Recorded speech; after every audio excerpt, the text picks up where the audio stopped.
You know, it's however you feel, but you just have to fit it between that space, that little space that you got, which is one. You know, one. You know, one. And then you would try to fit your different notes, but you felt in between it, like. You know, and that's the funk. You know, you know, and you can change that. You know, and that's the funk.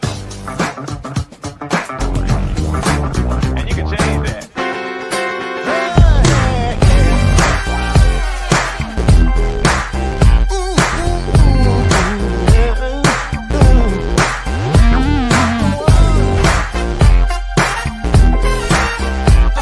True essence of the funk is the power of the one. It's the power of the one. You know this funk has just begun. You can lean on me, let your mind be free, Bob. Night shall not won't die. But I need the funk, baby. Benson, hit back.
the funk is the power of the one, Bob. One!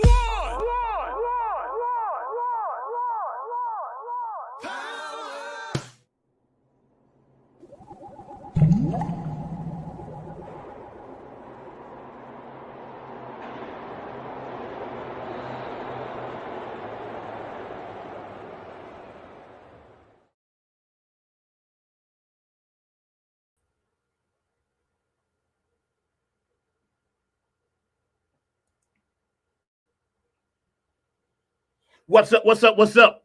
All my true funk soldiers, club funkatiers around the world. Happy Valentine's Day. Let me get that out the way right here. Today, we got a special show for you. I got one of the original OGs. The man sits on the Mount Rushmore of funk. I got one of the OGs that helped start and create the whole thing and keeps it perpetuating to this day. Today is rare, because when we have people of this ilk and this magnitude on, we can't just do a one-off show. So this is part one of a three-part series with none other than the amazing, fantastic, glad to call my big brother, my funketeer, Mr. Guy NowChild Curtis will be joining us. I see his ship has just docked and the loading ramp is coming down. So he's actually beaming himself down to us and will be here shortly. I see him on the runway, kind of like, oh, there he is over there. Okay, he's coming in. All right, so, you know, he's beaming himself in, got to get his particles together and everything. You know how that goes. Microbiologically speaking, when he starts to churn, burn, and turn, his atoms will make your neutrons, causing a friction fire, causing you to say, hit me in the proton. So we're going to make sure that this brother is going to come, and he's going to tell us all about the journey. Before we do, you're watching Funk from the Front Seat right here, 9 on the Grind TV, each and every Saturday, 12 p.m. Eastern Standard Time, 9 a.m. Pacific Standard Time. And like Linda Shada says, somewhere in the Midwest around 10 o'clock, you can catch us. We also run this show overnight overseas in Italy and Germany, and it's all around the world for the funk. All right, so y'all keep that in mind. You can catch us anytime. They're always stored on YouTube. And one last thing that's very important. Please, please, please subscribe. Give us a thumbs up and smash that like button. All right. Now, Mark is scratching at the glass so I can see him coming in too. My producer, Mr. Mark Lee, extraordinaire, man behind the glass, keeping it funky, keeping it fast, always first, never last, always classy. My dude, Mark Lee. Burning some incense right now for our ancestors. And, you know, those of you that may have transitioned out, we love you. Those of you that are still here, we love you. If you had an anniversary or if you had, you know, a birthday, know that we care about those things right here on Funk from the Front Seat. I got to start off with my little sage as well. You know, shout out to my peeps out there. You know what I'm saying? The Super Bowl was last weekend, and I know Cindy K. Lane, one of our sponsors, is really happy because you've been a weekend now with Seattle. So I'm so happy you guys actually won that. And here's some sage for all the people out there. So we're going to get this show started. You know, sometimes I have to beam in like this because my planet is so bright. I have to take off my glasses now so I can see what they ain't looking at, so I can actually see what's going on and put on these earth specs, I call them. You earthlings with your eyes. Okay, so check this out. Guy coming. He's in. Oh, where is he? Oh, wait, hold on. Wait, I see him. Wait, he's beaming in. He's beaming in. Hold on. I think he's right here. I see him.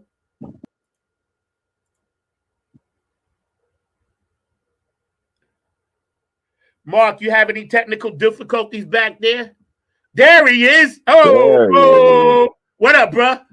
Power of the one.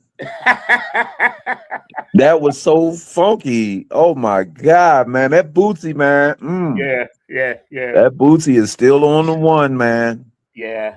Forgive me, I have a cold, so I'm sorry. That's all right. Down here. How are you, brother? I'm fine, brother. How are you, man? I am great, man. Your family doing good? How's my baby bro? Baby bro is doing good, man. He's doing better than he's ever done. Good. That's I love to hear that, man. That's my little brother, man. I love it. Yeah, that's right, man. That's right. I love it like that, man. So he loves you too, man. I know. We talk and we have our little chats on the road, and you know, Yeah, man. Yeah, big ups to him, man. Me and him, we fight all the time, but I still love him, man. Yeah. You know, that was my very first friend. Oh man. My very first best friend was my brother. Yep. Yeah. See, that's Well, special. two. It was two. My very two brothers. I have two brothers, Hmm. and they were both my best friends coming up. Yeah, that's special, man. You know, family is something that the funk has always been about. We're gonna get into it. Today's guest, the amazing Mr. Guy, now Child Curtis. I'll go over his bio, but his record speaks for itself. I'll let him tell you. Hanging out with us on Funk from the Front Seat, part one of a three-part series with this brother. Um, so here's where we're gonna start. We're gonna go back for a minute, you know. Um, and let's take it back to Be More, right? Where it Mhm. all first went down. And tell us your upbringing. And for my audience that's just now meeting you for the first time, how you were in it when it was created back there. Wow. Long story, but I'm gonna try to make it short as No, take your possible. time, bro. Take Record. my time. I like to hear that. All right. And Zach, I like to say thank you so much, man. You are definitely a brother from another mother funker. So um yeah, man, big ups for you even bringing me to the platform. Appreciate it, man. I appreciate you, man. I appreciate you so much, man. Um so let's go back to Baltimore where it all started for me as a young youth. I it's such a long journey. They say life is short, but I can go way back and remember everything along the way. Um, uh, it's hard to even start because there's so much in the beginning. But um, I started with playing with local bands. Uh, and I always gravitated towards the major recording artists from the area. A group I was raised by. They were known as Frankie and the Spindles, Frankie and the Spinners at the time, and they had to change their name when the Spinners hit the scene, and they became the Spindles. These were my big brothers, and I always, wanted to be a part of that organization, a part of the group. I just felt the vibe. The vibe was like really, I mean, gravitating, man. And they used to actually sing and shoot dice at the dumpsters in the neighborhood. And I would go in and they be singing and drinking wine. Of course, I didn't drink the wine then, but and I didn't shoot the dice with them, but I would always try to stick my note in when they were trying to blend, right? And they tell me, "Go ahead, Curdy. Go ahead, man. You ain't ready for this. You ain't old enough for this. Go ahead, go ahead." And I would tell them, "Hey, I'm a wind up playing with you guys." At one point, and they say, "Oh, yeah, whatever." And I wind up being the guitarist for the group. The band was pretty popular, and the band broke off and became a group called Albatross. And I wind up with them first. This was the original Spindles band. I wind up with them first, and then after that band disbanded, I moved forward and wind up playing with the actual singing group, and that was a highlight of my life. And the Spindles were like Baltimore's number one recording artist at the time. Prior to that, I was with another group that recorded hit records, Jimmy Briscoe and the Beavers. I played, I drummed for them. And oh, no. Sorry. I was the bass player for Jimmy Briscoe and the Beavers.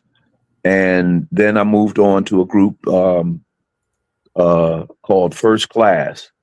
And I drummed with First Class. And that group contained one of my favorite guitarists of all time, Hiram Bullock. Hiram Bullock was man. Hiram went on to be, he told me, "I'm going down to Miami and I'm gonna get my shit together and I'm gonna I'm going to do this, I'm going to do that. And the next thing you know, he was like playing with David Letterman and well, he was the first guitarist, the first black guitarist, barefoot guitarist to play Yes. on a David Letterman show. Yeah. So Was he from Baltimore? yeah, he was from Baltimore. Wow, I Yeah. never knew that. Yeah, man. He's a Oh my tough God. rascal, man, on that. Sanborn and Marcus and Yeah, him. yeah, man. Yeah. Woo. And I was reading albums. He was on everybody's album, and you know, that was a good part of my life, man. I was really musical, touring, moving around. Didn't have a regular job, so I wasn't under that pressure of, you miss one more day or you're late one more day. I gotta let you go. And this is after I bust my ass to make everything happen for the job, gave it my all, and and I'm still like that to this day. I will not work in the normal setting, but life goes on. So anyway, through the through all of that, there were musicians all around. There were plenty of venues, a plethora of venues, and you could see kids like coming home from school with saxophones and trombones, and walk flutes, walk in the streets, and it was music stores where every part of the town had music. So all that's gone now, right? Yeah. But the stories still live on, and I grew up in the projects. Lexington Terrace, and a lot of you can probably relate to that neighborhood because that was where The Wire, the HBO series, The Wire was reenacted and whatever. You know what I'm saying? Really? So I grew up. Yeah, I grew up with Stringer Bell. Stringer Bell was in my class for 2 years, and Avon Boxdale was my best friend's little brother, and you know what I'm saying? Wow. So but they kind of, these guys, they kind of catapulted me, should I say, into the direction of positivity, because I'm always thinking, I'm with them, so I might as well do what they do. But they would always tell me, no, Bongo. They called me Bongo, right? Mm-hmm. They say, Bongo, you go back. We want to see you win the talent show next month. So we don't want to see you in jail. And I'm with them, and I'm in platforms and sparkle jackets and flop hats, and you know what I'm saying? I was a character. I was dressing like Jimi Hendrix, but I wanted to hang with the hoodlums, you know what I mean? And they was like, they wasn't having that. They was like, nah, you don't mix. Yeah. You go back. We want to see you on stage. And it's funny because Bodie or Avon Boxdale was in the audience one day, and we were had a performance at a club called Ram's Head in Baltimore, and I could hear him screaming my name between songs. Every time a song ended, God, that's my man, God. So yeah, it was kind of funny. But so I had neighbors like Skeets. Rodney Curtis was my neighbor, and I never knew he played bass until it was too late. Never too late, because we wound up playing together with George. But had I known back then, we'd have definitely been partners in crime when it comes down to performing. Man, I love that guy, man. He's a special cat. Yes, he is. Yes, he is. Man. I just say Skeet when I tag him. I don't say no words. He's like Miles. Can't really say words. One word. So whatever he puts out there with the D's, this, that, and the third, I'm like, Skeet. Man, I'm so proud of that guy, man. I could scream. But so I gotta get him on the show too. Yeah, man. Yeah, so he can tell his story, man, because we come out of the same hood.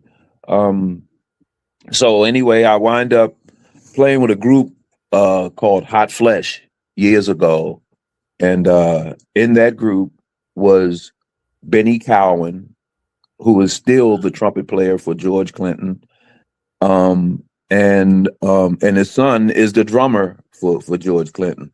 Yeah. I think Benny, we grew up together. Benny got with us, I think he was like 16, 17 years old, something like that. And Scott Taylor was the saxophone player for me then, wind up being the saxophone player for George. George used to call him his secret weapon. Right, right. Yeah, because Scotty could blow 5 million notes in 4 bars. You know, he was an awesome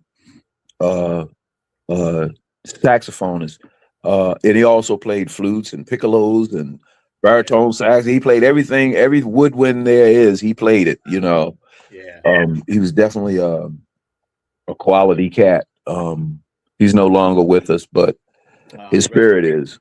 Yeah, that's why we burn the sage for our ancestors all the Yeah, time. man. When we chat. Man.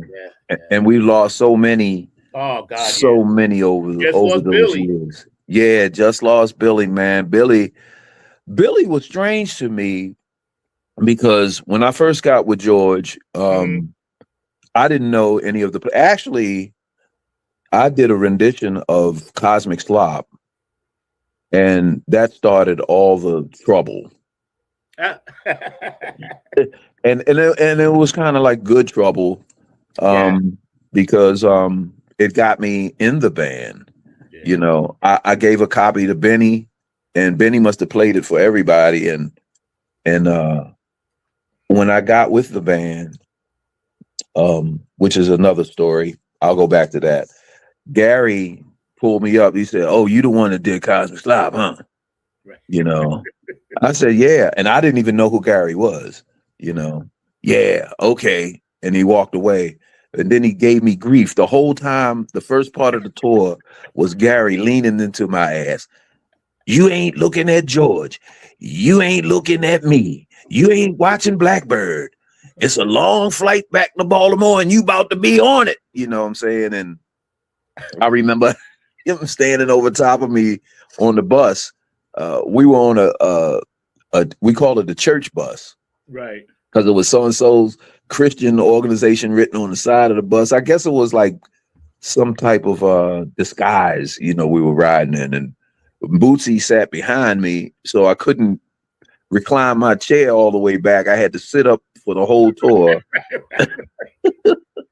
And so now I'm Breaking Bad, right? I'm like, if he say one more damn thing to me, I'm gonna knock him out, right?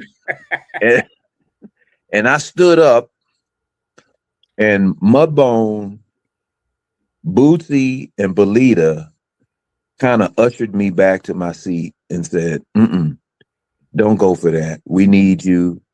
Don't go for that. He does everybody like that. Just relax." Right. Me and Gary wound up being the best of friends. Yeah, In it was fact, like a hazing thing you had to go yeah. I get it. That's a good way to put it. But yeah, man.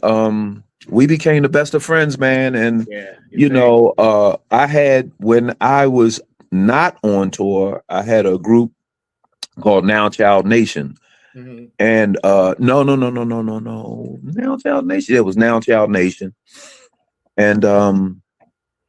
And Gary was so infatuated with the band, he became a part of my band as well. Him and Boogie.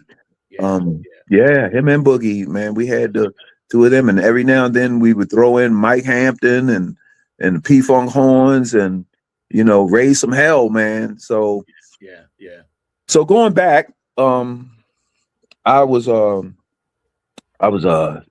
driving a taxi cab, and Big Benny called me and said, "Hey man, what you doing?" I said, "Well, I'm working." He said, "Hey, can you drive me down to Kensington, which is outside of DC, a suburb of DC?" Yeah. He said, "Would you drive me down to Kensington?" I said, "Hey, why not, man?" So I drove him down to the rehearsal. I go in and I'm like, "Oh my God, I'm in a P-Funk rehearsal. oh my God, I always wanted to be like George, because every band that I was in, I was George. You know what I'm saying? We all was, Yeah. We all were George, man. He was just like the hippest cat. He was saying the slickest shit. He was just so dope. It was like unreal, you know. And but George wasn't at the rehearsal. And I didn't know many of the cats. I knew a few that were from Baltimore. Gary Hudgens, the keyboardist. Yeah. He was there. Benny was there. Greg Boyer was there. Greg Thomas, he was there. And who else was there? I think either Cherokee or Ski. I think it was Cherokee. It was Cherokee on bass. Yeah, Bun, yeah. Yeah, Jeff Bunn, yeah. So I'm there and I'm like, so we go home. I didn't think nothing of it. I met a few of the guys, man. He seemed really cool. Peanut was my favorite, you know, of all the guys that I met that day. Yeah, yeah, man. Oh, I love Peanut, man. Nut butter, we used to call him. Nut butter. Yeah. This goes up for nut, man. So we go home and I'm like tripping. I'm all night. I'm like, oh man. So Benny calls me the next day and he says, what you doing? I say, same thing I was doing yesterday. You run me down in rehearsal again? I say, well, not a problem. You know, I took him down, go in, no drummer. You know, Clip was on drums and he was pitter patter. You know, he had a nice little groove, but you know, he was just, and I didn't know he was not the drummer. So, you know, I think they were going to do a song in rehearsal and they said, well, we ain't got no Clip said it. We ain't got no drummer for that. Yeah. And Big Benny jumped up and said, he's a drummer, and was pointing at me. And I'm like, oh shit, you know? So I wind up, I said, okay, I'll try to do a little something. And I got up there and we went through about maybe 3-4 songs. And then I think the test song was No Head, No Backstage Pass. Little did they know that was my favorite. I used to play that until the album was white in that section. Wow. You know what I'm saying? Yeah. No Head, No Backstage Pass.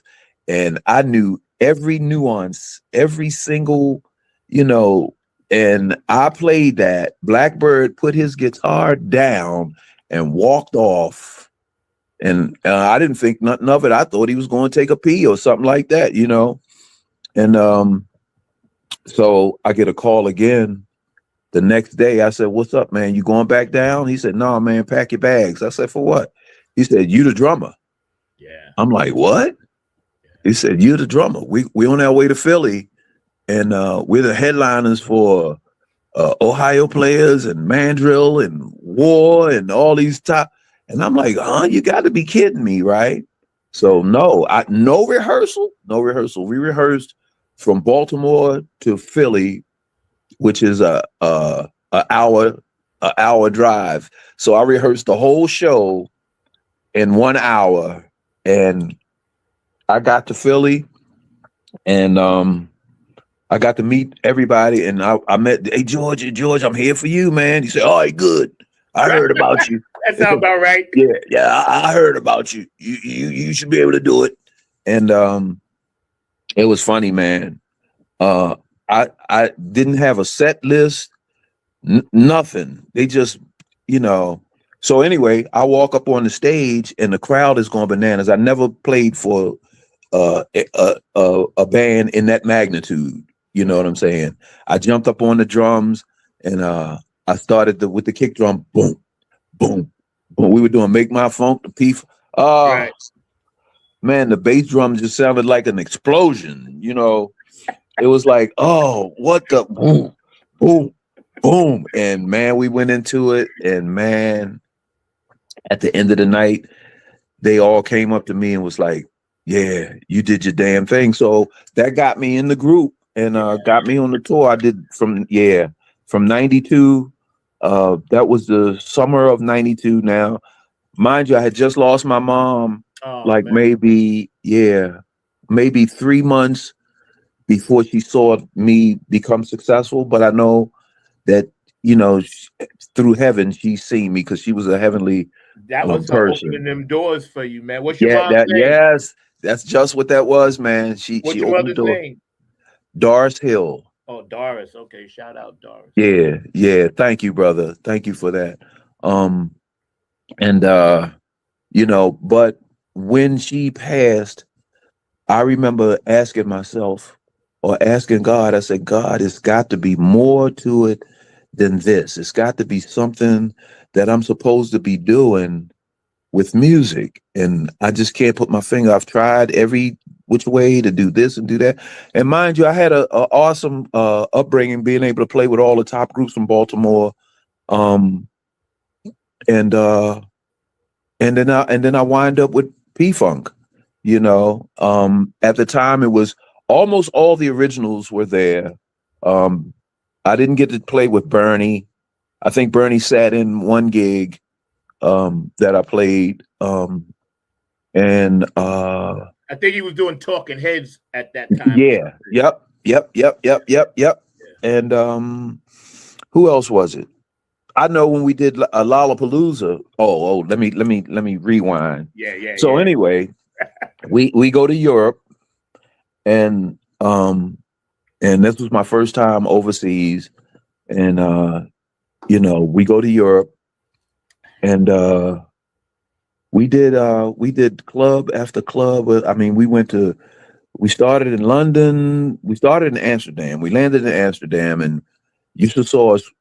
It was a sight to see us running around trying to find the weed shops. Oh God, yes. I don't blame you. Yeah. It was like 4 a.m. We running around, and we wound up going to some place called the Bulldog, I believe, or something like that.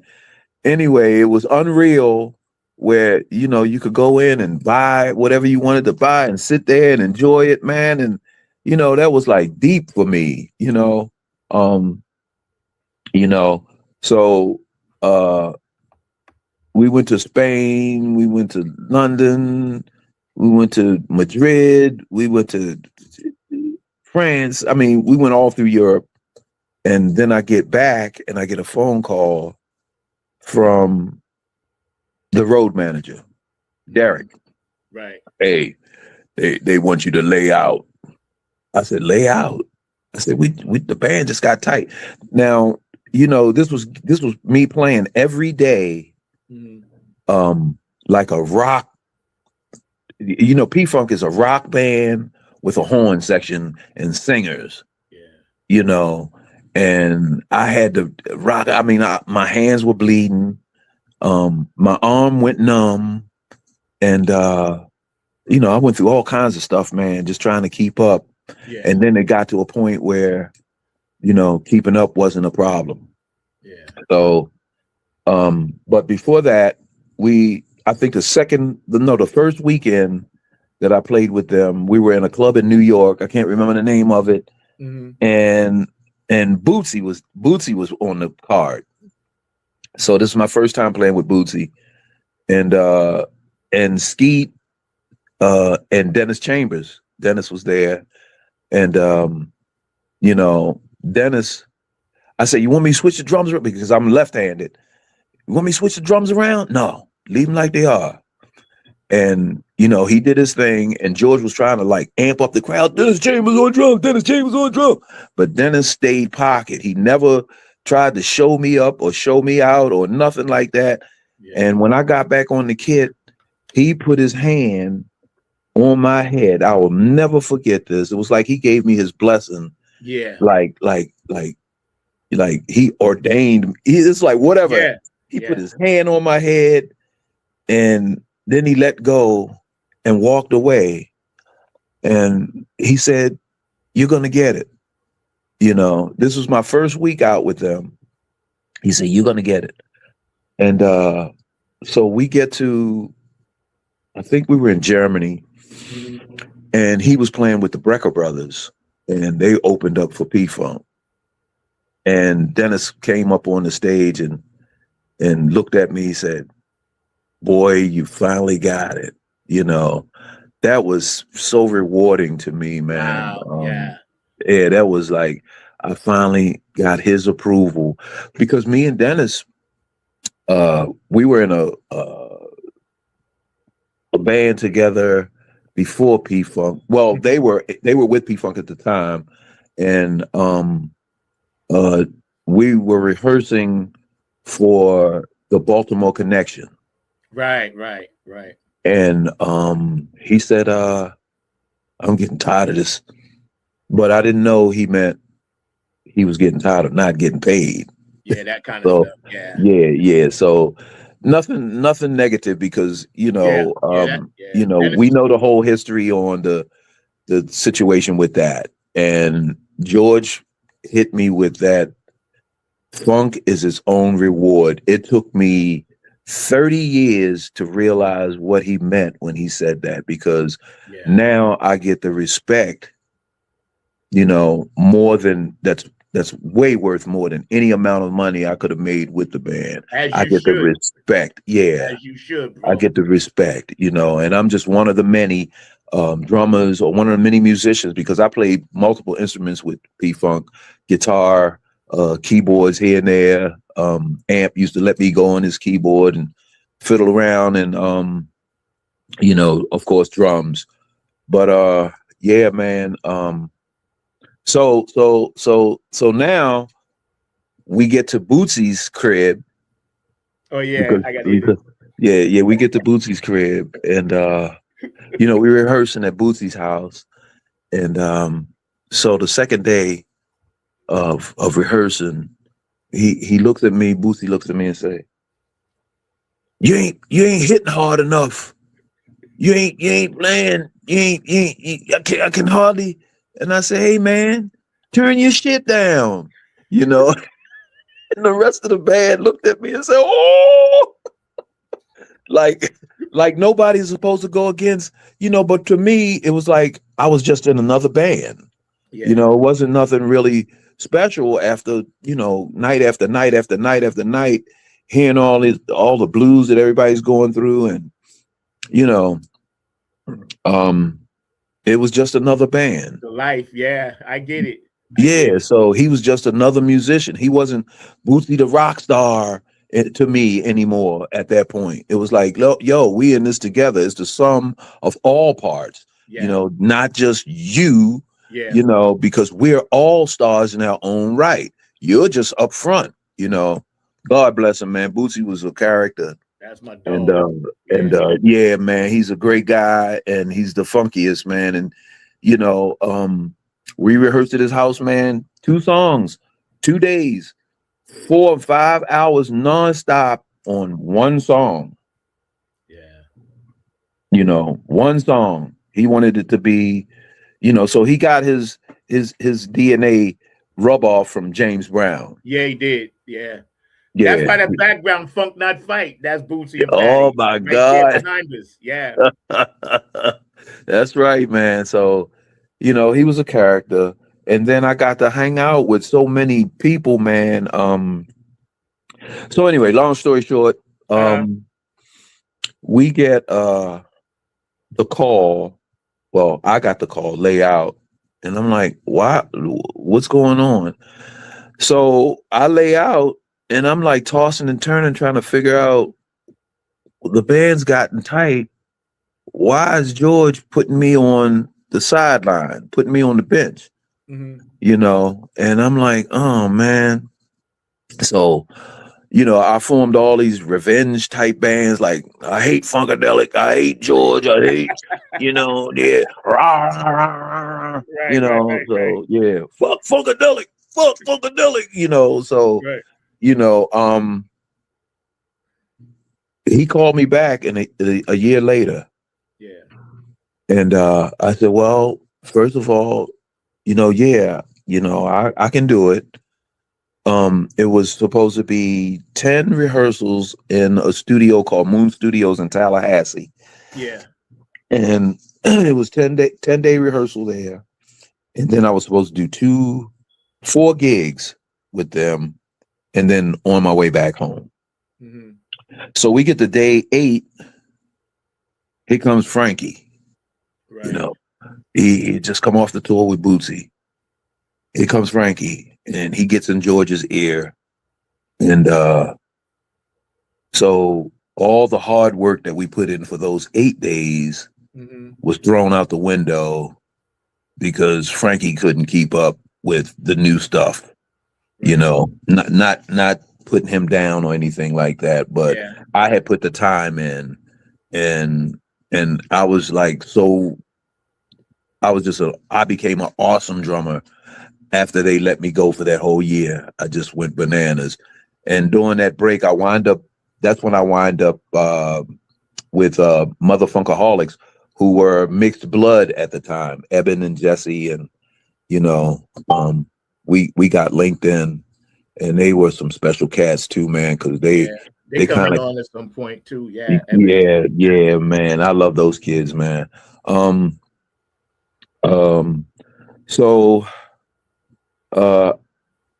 we go, and I did the 4 gigs at the end of the rehearsals.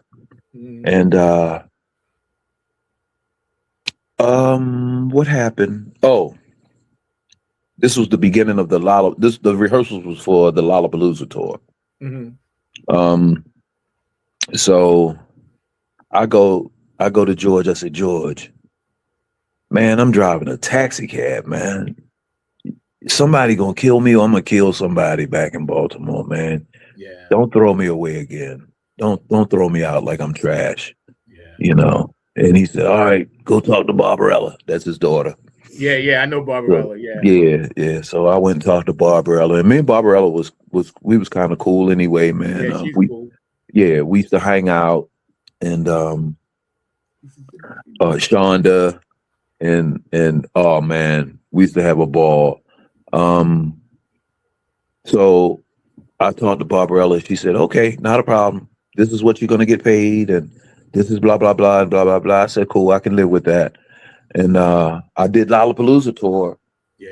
And you were still on drums, or you was playing guitar at the time? No, I was still the drummer, but Frankie had took the drum spot from me for Lollapalooza. The only time I drummed, well, every city that we did Lollapalooza, the tour in, we did a nightclub in. Right. So it was like long ass days for us, you know, because we, at the end of the gig at the club, we'd go on the bus. I mean, we hardly had time to even bathe. So you talking about funkadelic. Yeah. I mean, we represented because we was thanking, you know what I'm saying? We would go straight to the next gig, right? And Frankie kind of hogged the drum roll, and I played at night, so we would switch. I would start off the set and play about the sets got so long, it was crazy. Even when Bootsy was there, it was like a 4-hour hit, and I was the only drummer. So 4 hours of rock and rolling, you know, it took a lot, you know, because originally I was a jazz fusion kind of drummer, you know what I'm saying? With light touch, swinging, and then bam, bam, bam, you know, going into that was like another thing. Yeah. But it was interesting, man. We had a lot of fun doing that. And then I walked away at the end of the Lollapalooza tour. I think we did maybe 6 or 7 more gigs, and the tour ended. And at that point, I didn't care whether they called me back or not, because, you know, it was, I had my fill. I was, yep. Yeah. I remember seeing you, right? But, you know, I didn't know who you were, but I was like, oh, they got a lefty guy on drums now, you know, because with Dennis being there, and, you know, I knew Frankie, but I didn't know who you were, because I was always back there. But see, Sheila was my friend, Amuka Kelly now, Amuka Head now, but back then it was Sheila Brody, so she was my friend.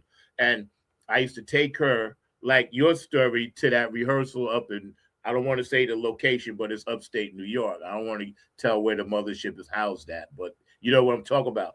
And then when I saw the band and all the different components, I was like, man, it's got to be like at least 2,000-3,000 people that have ever played with George. You know, I said all of these people, you know, because George and Bootsy always said start your own band. Because I asked him, I was like, yo, I want to play drums. He's no, start your own band. Bootsy, Bernie, they all said the same thing. Gary, start your own band. I used to pick up Gary from the airport and George sometime because me and Keith was friends with Sheila, and we used to pick George up sometimes, you know.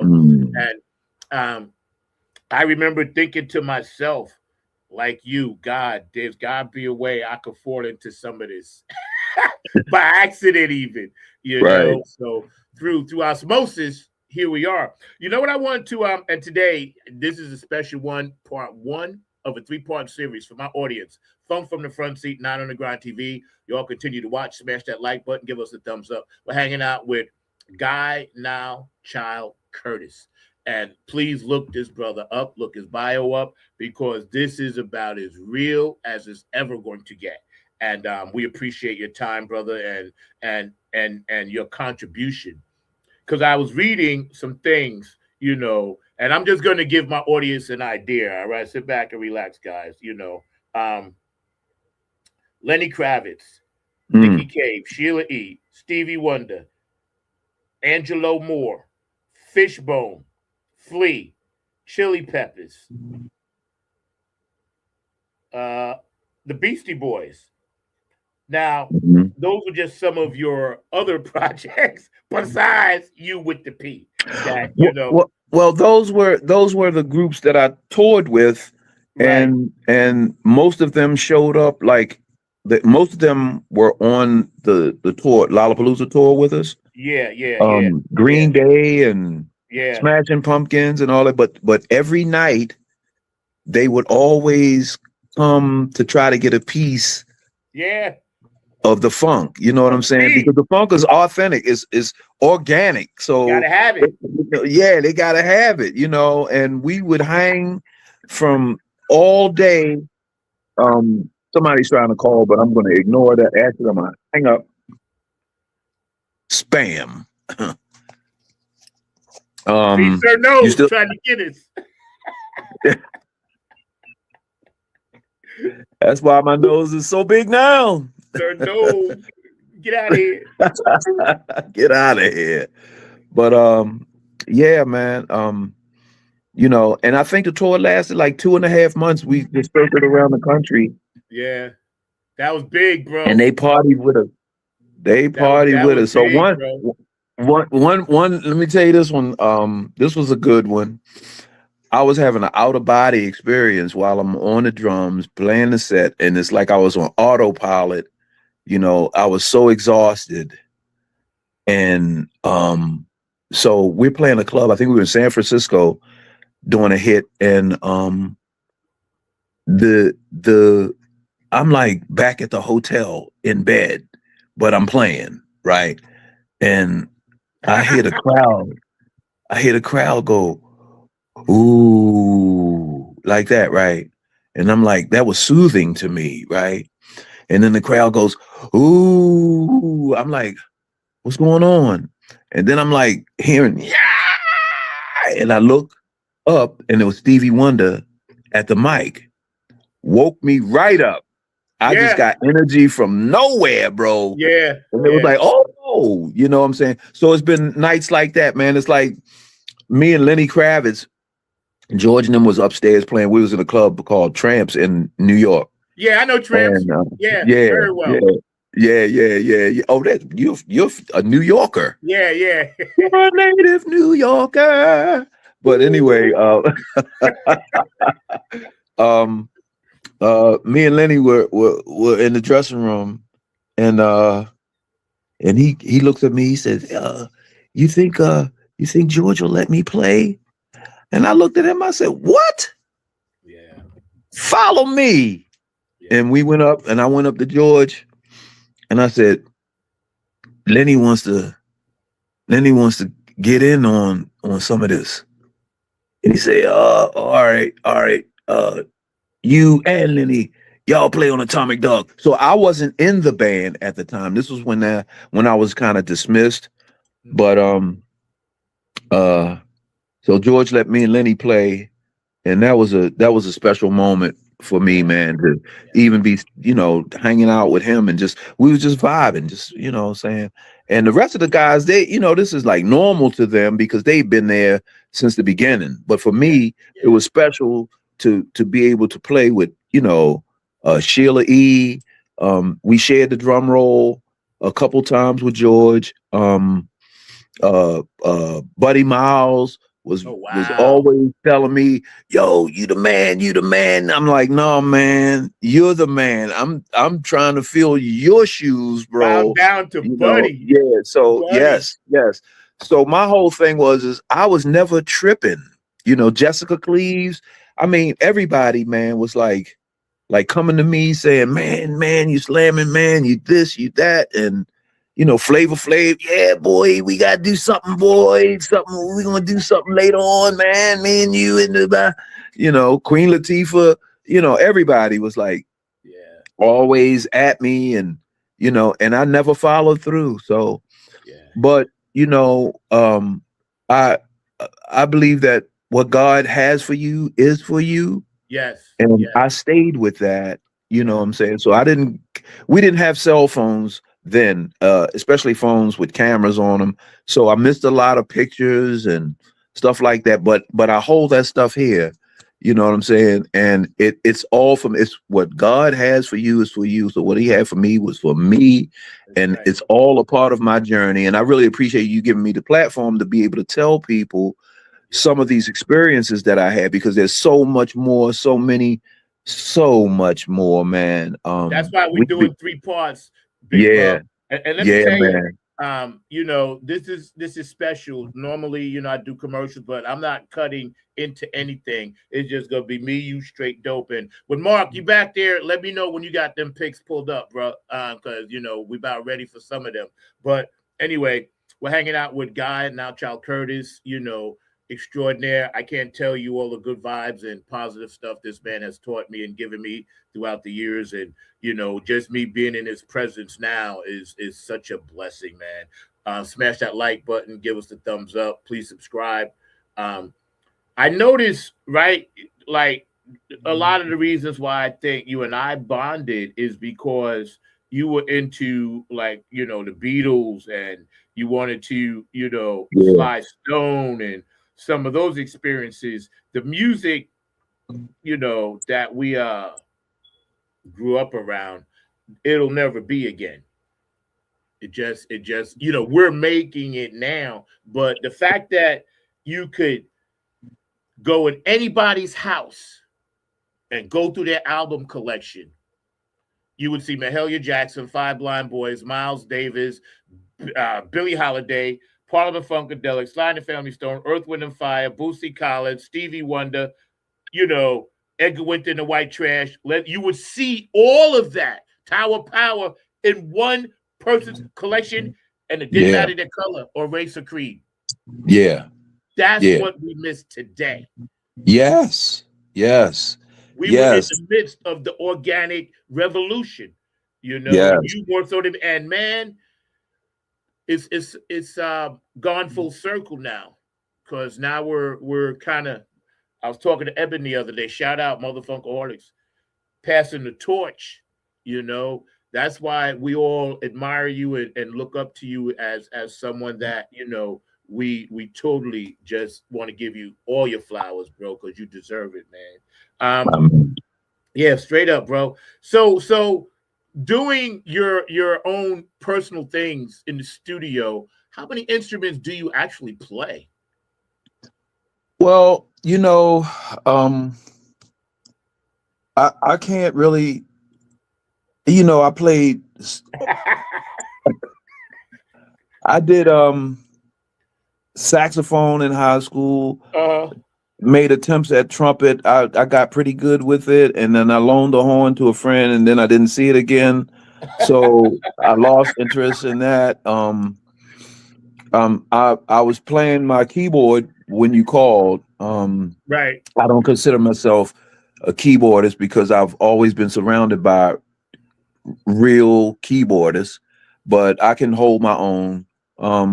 Bass, I'm pretty thorough on bass and drums and guitars and percussion and vocals. I'm more skilled at vocals than any of the instruments I play.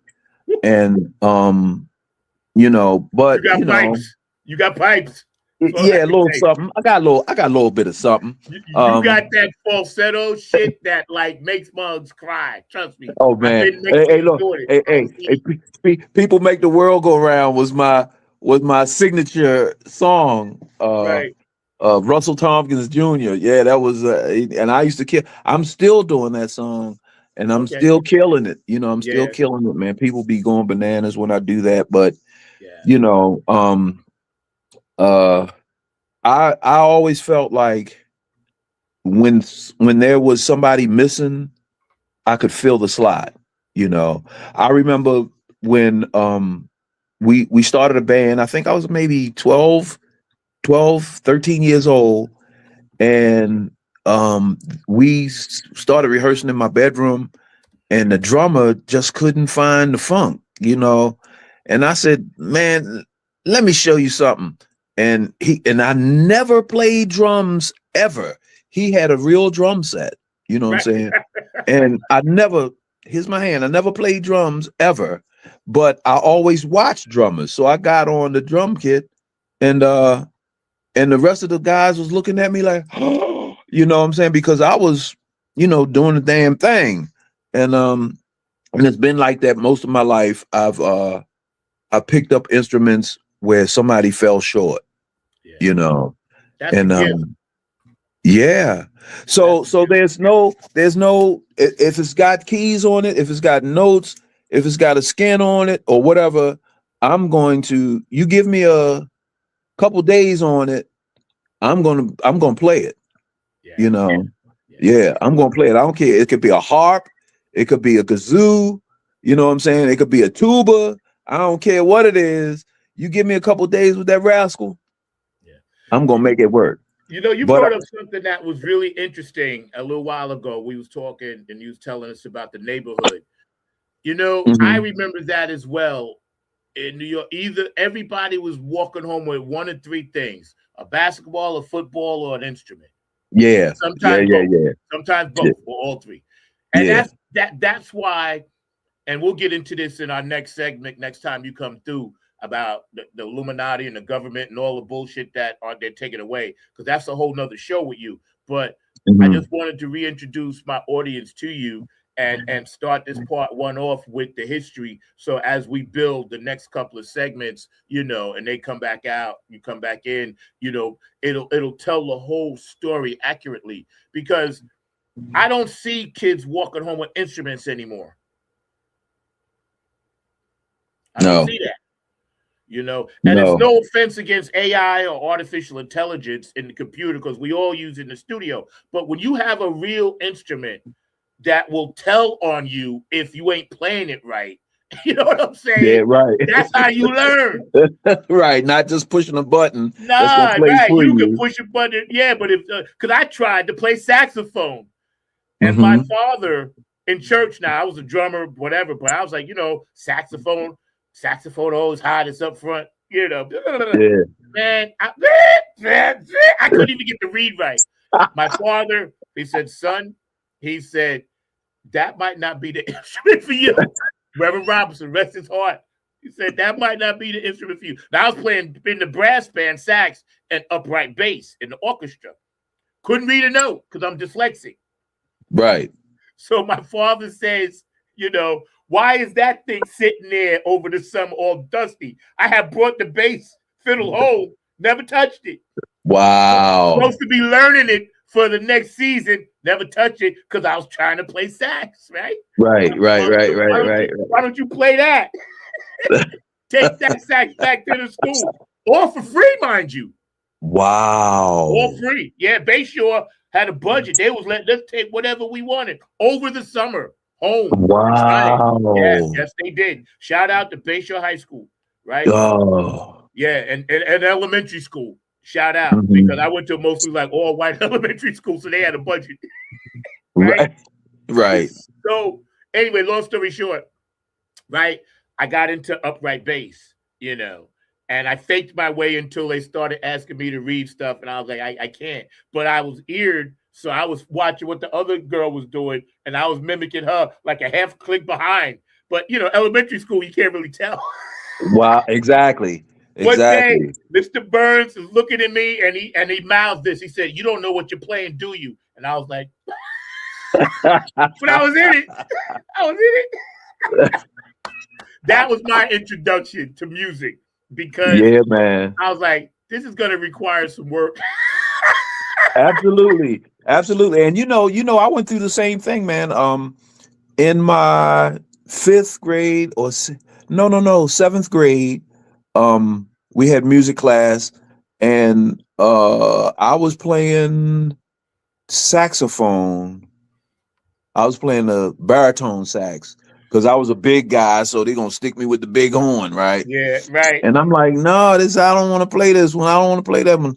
Well, what you want to play? I want to play the trumpet. So he gave me the trumpet, and I worked things out with that a little bit, and then I went back to the saxophone for some reason. And then, you had to read music in high school. Yeah. And like you, I wasn't dyslexic, but I couldn't, my vision was poor. Right. And I needed glasses and didn't know it, and I'm in the 7th grade, and it's like, okay, music teacher says, you're not reading that music. I said, no. He said, well, you just keep on doing what you're doing, and he let me play all the way through the 9th grade. Wow. Yeah. I just developed that ear that I knew where everybody was going before they got there. Yeah. You know what I'm saying? So yeah, man, I was gifted. Even to this day, man,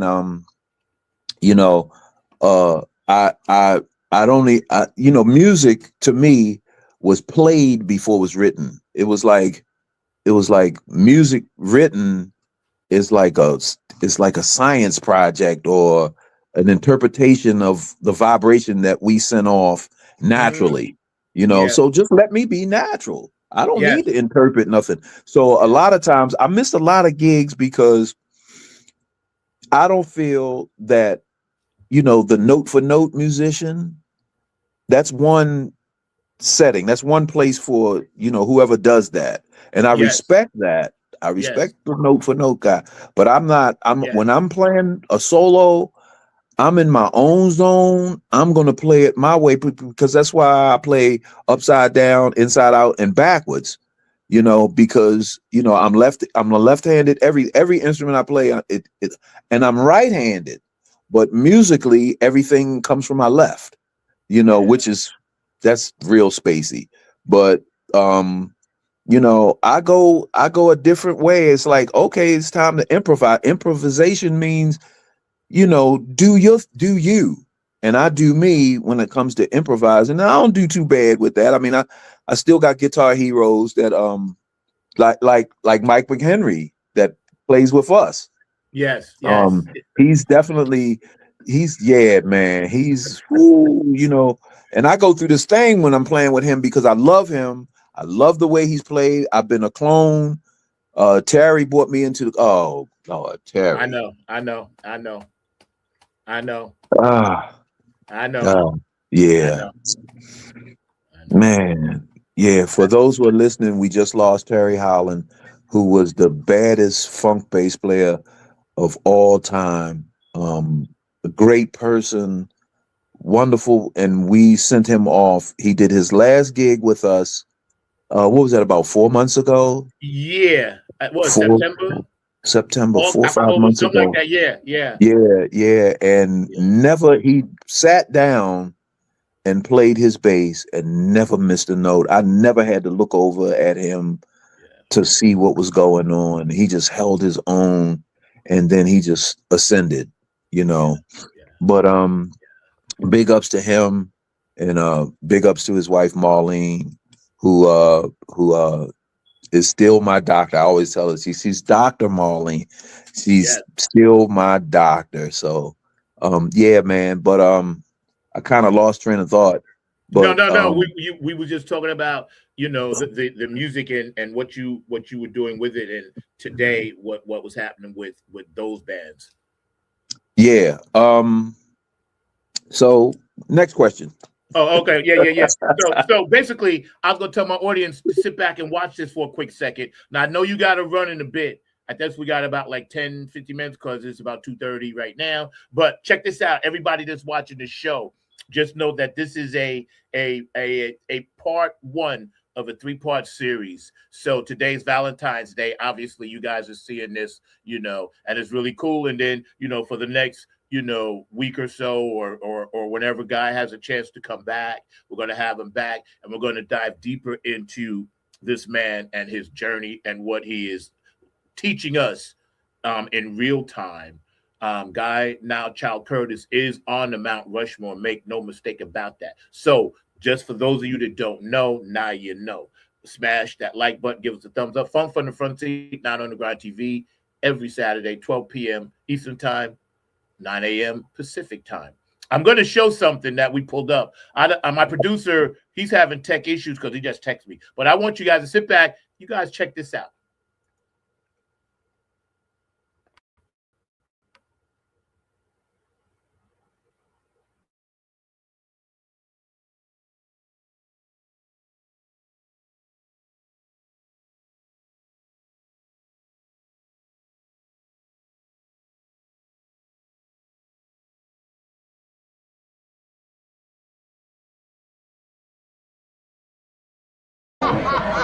Y'all digging in.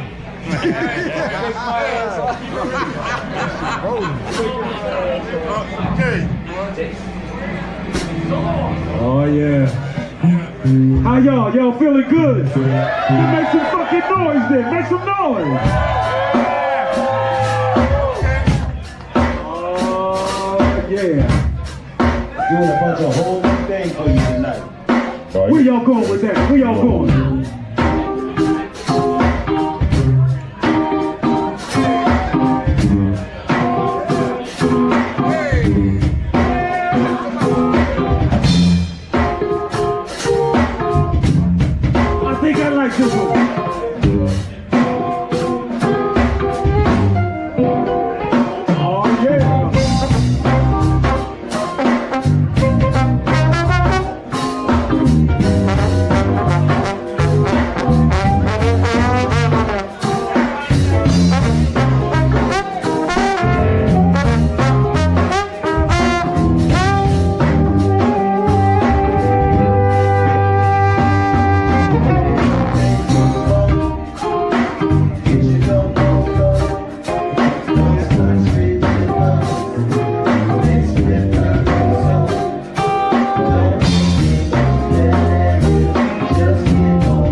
and with Taste of Funk. That is the name of our new album out, motherfuckers. Taste of Funk.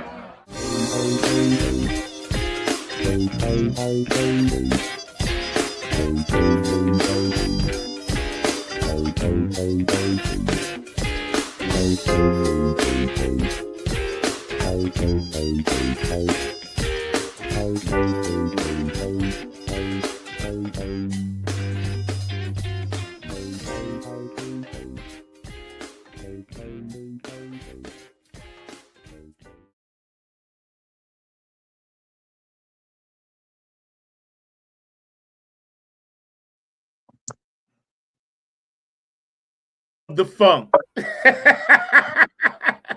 My man, the essence of the funk, man. We got some things that we're going to show our audience real quick. I don't know if you can see that picture. Mark, you might have to go through these for me because I'm going to enlarge my screen. Can you see those pictures, guys? Oh, wow. Yeah, I remember it. I got the same picture. Okay. Yep. That's the crew, the Motherfunkaholics. There's one that I personally pulled for you. Who was that? Oh, Sonya, that's that lady. You and Sonya. Yeah. Yeah, she's a real fan. She's a funk fanatic. Sonya, I gave Sonya a nickname. I call Sonya Murphy, all gas, no break, go hard in the paint for the funk. All gas, no break, go hard in the paint for the funk, Sonya. You know we love you, man, and we always feeling you, and we know what you went through, so we love you, baby. Yeah. Yes. Now that's Joe Keys. It looks like Benny and yourself, right? No. Oh yeah, that's me and Joe Keys, and I can't see the middle. I think that's Benny. That looks like that Benny. Benny Senior. Oh, yep. Yeah. Yep. Yeah. That's so small. It's so small on my phone. It's okay because out in the audience, it's you. It's so don't you worry, humongous. bro. We got you on that. And that's another Motherfunkaholic show. And you always have on your blue fishbone shirt, which Jake, by the way, told me to tell you hello. He loves you. I keep on playing Jake. He misses you. So man, yes. Jake is man cool, and he loves performing with you, man. There it is, yeah. Wow. I must have been in the zone on that one. You totally was in the zone, bro, because your body is turning you melted. It looks like you turned into wax. You just melt. You like a licorice. You was going somewhere. You know what I'm saying? My God. Yeah, you see? Now that's real transformation before your eyes. For those of you that know about the Anunnaki Sumerian, he's basically underwater, not getting wet right there. You in some other place. You got to send me that one. I got to enlarge that. You know, so I made sure I wanted to get that one up. Yeah, now I believe that's the brother for Fishbone at the bottom, right? No, that's my partner Judah. We owned a venue in Baltimore. Yeah, we owned our own venue, and yeah, man, the pictures. And that's Carter James' son. I can see him. Right. And Carter James was Teddy Pendergrass's drummer. That's my Ace Coon Boom. And he also did Hey, how you doing? Remember that one, Jaheim? Yes. Yeah, he wrote the track for that. And yeah, man. So yeah. Let's see who else you got. That's Motherfunkaholics. And I'll probably be a part of them for the rest of my life because, that's just, I remember that day. Yeah. Yeah, that's the band, man. Yeah, that's the band, dude. Yeah. With all of that. Yeah. With all of that, man. We got some more that we're going to save for the next time. I know I'm going to get you out of here on this last note. And first of all, I want to thank P-Funk Radio, JTRP. Yeah. Look, Larry's, Funkster Jones, Gabe, Gonzalez, Wednesday nights, DJ Yeah. Godzilla, Sonia, of course, I mentioned, Robin Circle of P, Philly Phil get on the Funk Bus, and also David Webb, who just joined the P-Funk family over there, Bootsy and Patty Collins, Tony Cam, and the All-Stars of Funk, Napier Funk Army, Oak City Music Collective, Linda Scheider, of course, and, you know, my other people down here, Paula from Incredible Management, as well as Tish from Sonic Pie that we're going to be working with soon. Afterglow 92416. Otis, we love you. Donna, we love you. Happy birthday last week. I know, Donna, was your birthday. Brooke Clagett, my funk angel. Patricia Dioria, Curtis Wilcox, and George Funkavinci for this artwork back here. Thank you, guys. David Brooks, Dr. Brookenstein, DJ Cocolito in Italy, DJ Elizabeth in Ireland, DJ Monica in Switzerland. Thank you for spinning Nappy Army music and all the Funketeers around the world. Today was part one of a 3-part series with Guy NowChild Curtis. Guy, I'm going to give you the full screen so you can kind of express how you feeling about what you want to let the audience know in this first segment. And don't forget, happy Valentine's Day. And don't forget your boo out there, Guy. Happy Valentine's Day for what it's worth. Well, Zach, I want to thank you, man. I want to thank you for being my friend, my little brother. Thank you for the platform to express how I feel and what I think about how the music scene is going.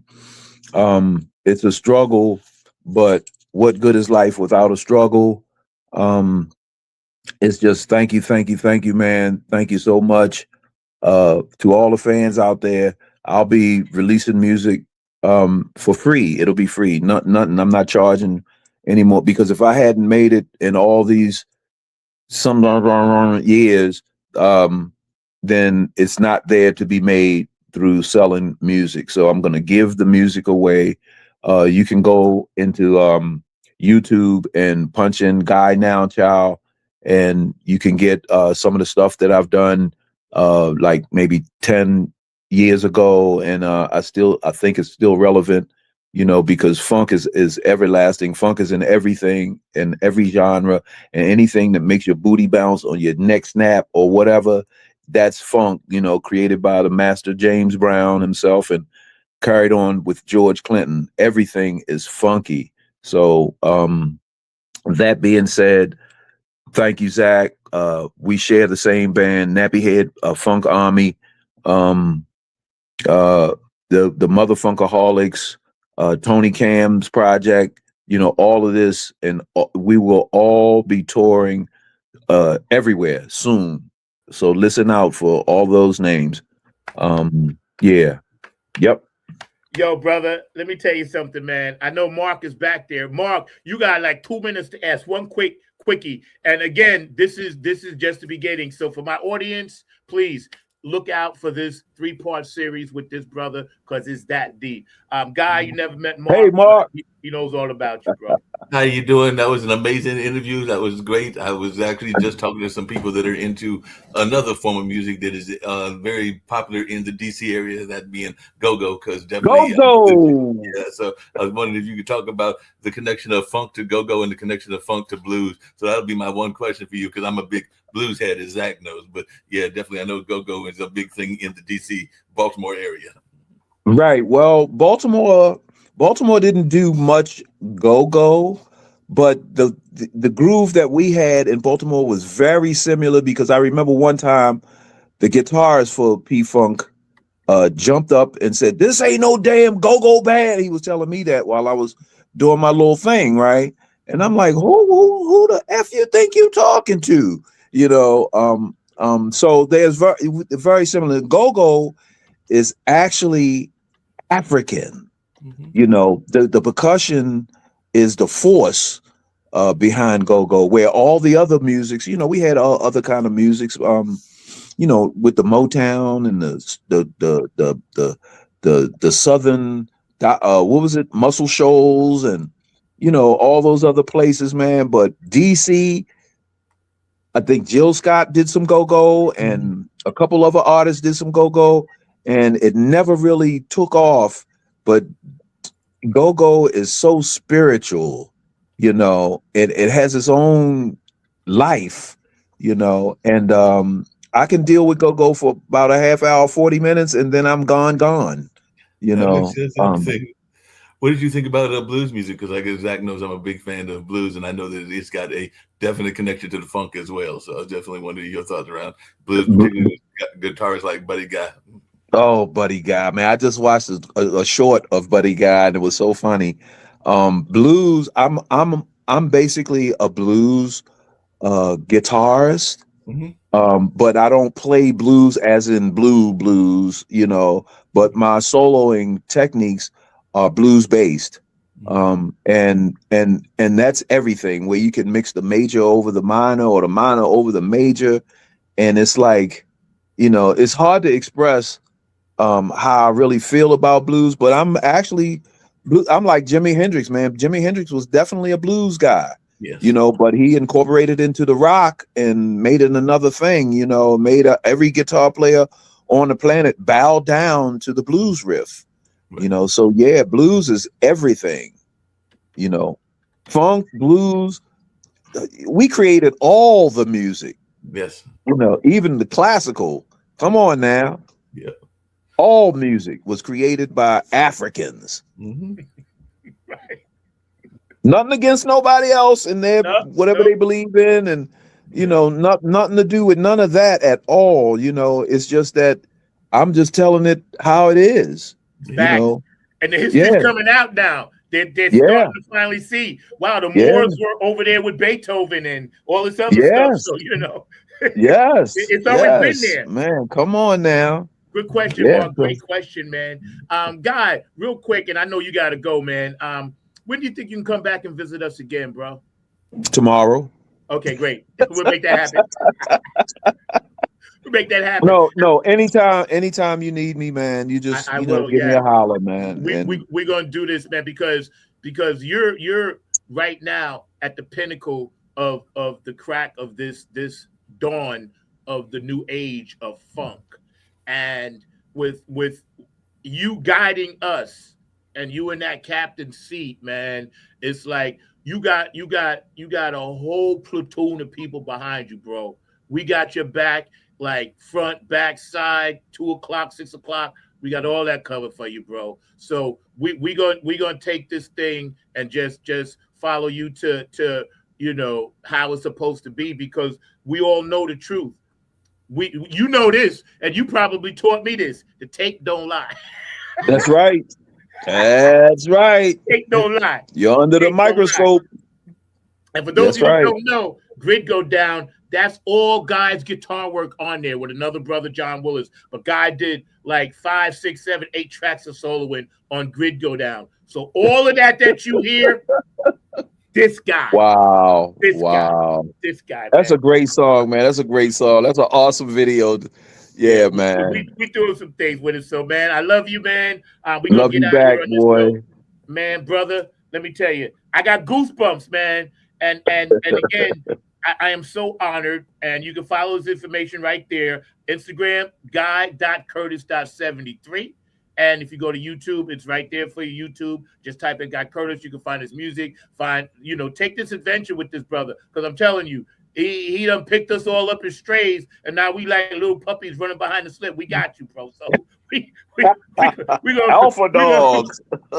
Yo, I'm telling you right now, bro. I'm telling you right now, man. So we're gonna get out of here. I love you, man, and I appreciate you more, and, Zach. We're gonna be back real soon with part 2 of this interview. Smash that like button. Give us the thumbs up. Mr. Guy NowChild Curtis, my producer, Mr. Mark Lee Extraordinaire, and everybody else that's watching. Cindy, congrats on the Seahawks. Everybody that's watching, we love you guys, and I'll see you guys next Saturday. Y'all take care, man.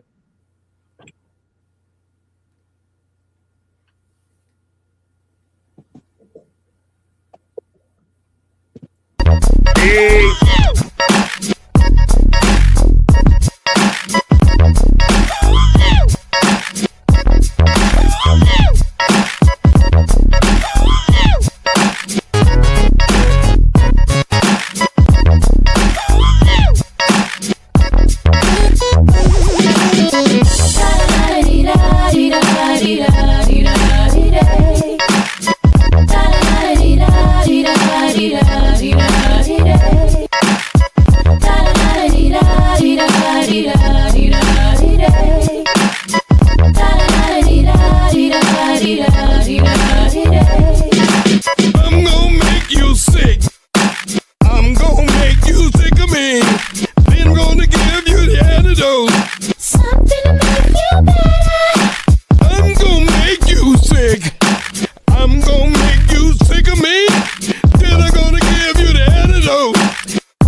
something wrong with your phone for sure.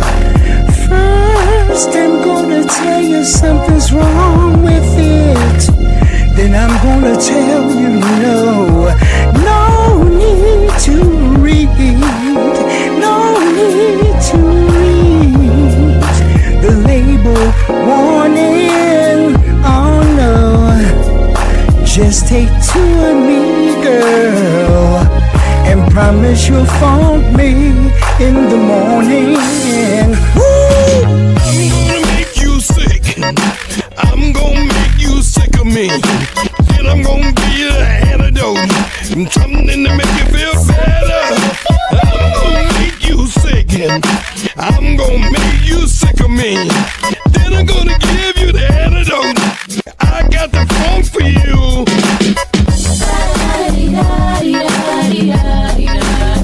I got that man for your ass.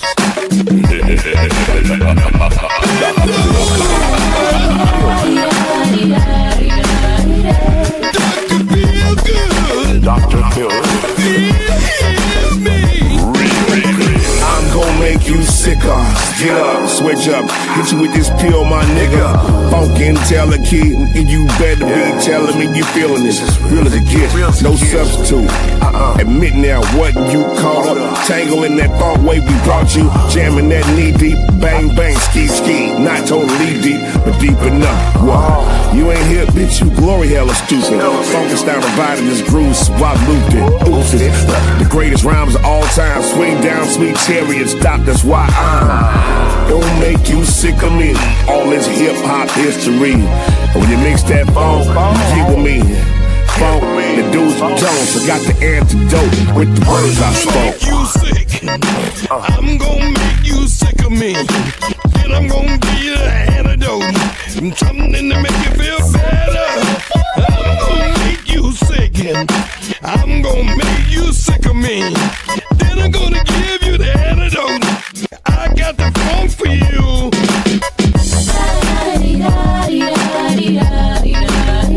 I got that man for your ass. Bend over. Dr. Stand up. Good. Walk straight. Hear me. Eyes straight ahead, young man.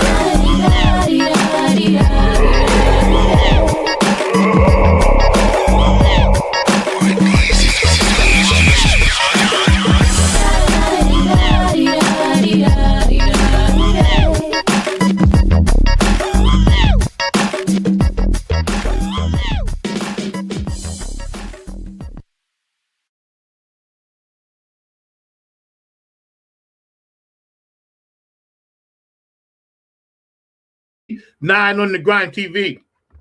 Stay tuned for part 2 with Mr. Guy Curtis. Y'all have a beautiful Valentine's Day. I love you guys, and I'll talk to you soon. Peace.